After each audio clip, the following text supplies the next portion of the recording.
Welcome to Mount Vernon. I'm Cliff Miller, the current steward of Mount Vernon Farm, and I'm the 5th generation to have had the opportunity to live in this very place.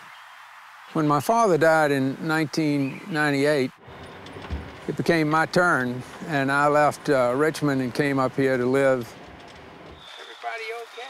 On Mount Vernon Farm today, we raise 100% grass-fed and finished beef and lamb, pastured pork, and we have a wonderful inn and a wonderful event space in a huge barn that was at one time a dairy barn. I believe the most important thing if you want to be a steward of the land is to be open to possibilities. For farmers to be thinking about how they grow their food, where they grow their food, how they get it to us in a way that is conscious of its effect on our water supply, on our air, on our land is really exciting. Because if they take care of the land, produce good food that minimizes the impact on the environment, then we can continue to grow in a way that is healthy and sustainable over time. So the goals I've been working on for the last 10 years, becoming more natural and environmentally healthy on the farm, every bit as important.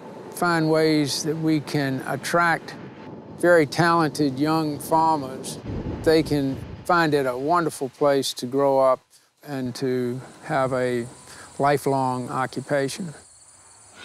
So my first couple months at Mount Vernon Farm when I started here as an intern, they went well. I had a connection with the animals. I started here at Mount Vernon Farm 3.5 years ago, and after a year of being an intern, the manager I was working with at the time was leaving, and an opportunity came up for me to take over management of the farm, and it was a very seamless transition.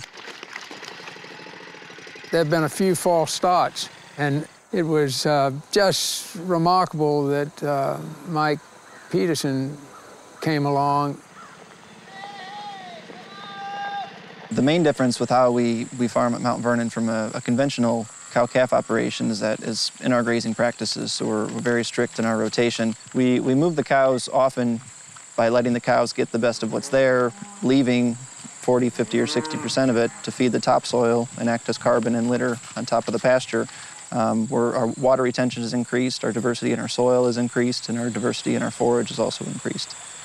We're building healthy soil to then produce healthy beef, and the soil is our goal, and I think some folks are waking up to realize that putting thousands of pounds of chemical fertilizer per acre on the pasture is not really meeting their long-term goals of improving their farm over time and keeping it in their family's hands. So these are people who are really trying and experimenting and keeping track of the results of their experiment so that they can teach others.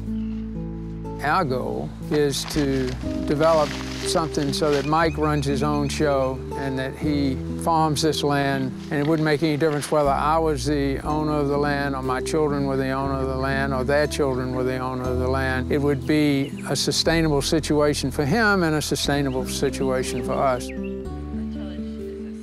One of the greatest things that's happened here is luring Eric and Rachel, the farmers at Waterpenny, to come and to settle down in their 30 acres, which is part of our farm. They have brought tremendous energy into our community, and maybe our agreement is a model of what someone that owns a farm can do to bring young people in and have them make their lives here. We chose this piece of land because we were actually contacted by Cliff Miller, who owns the land that we rent from, and we have a 40-year lease on the land. So that gives us a feeling of ownership in the land without the burden of a gigantic mortgage that we would never be able to pay. We like the arrangement for a lot of reasons, but we mostly like it because we have such a supportive community, and we have great neighbors, and our neighbor all surrounding us is Cliff Miller, and he uses only organic methods on his land as well. So we know that the inputs put in, for example, on the fields just above our farm are going to only be good organic inputs, so we can maintain a good integrity on our farm. Cliff and Rachel and the folks that work at Mount Vernon and Waterpenny are great models for farmers that are thinking about getting into the new farm economy.